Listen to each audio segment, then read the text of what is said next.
ರೇವಣ್ಣ ಕುಟುಂಬಕ್ಕೆ ಮತ್ತೊಂದು ಆಘಾತ. ತಮ್ಮ ಪ್ರಜ್ವಲ್ ಜೈಲಿಗೆ, ನಾನು ಬಂದೆ ಅಲ್ಲಿಗೆ ಎಂದ ಸೂರಜ್. ಪ್ರಜ್ವಲ್ ಆಯ್ತು, ಈಗ ಸೂರಜ್ ರೇವಣ್ಣ ಬಂಧನ.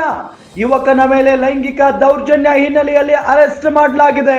ಸೂರಜ್ ವಿರುದ್ಧ ದೂರು ದಾಖಲಿಸಿದ್ದ ಸಂತ್ರಸ್ತ.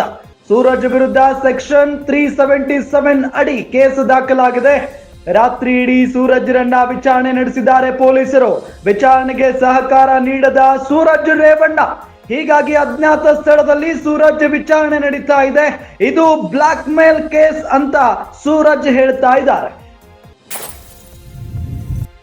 HD ರೇವಣ್ಣ ಕುಟುಂಬಕ್ಕೆ ಮತ್ತೊಂದು ಆಘಾತ ಇದು.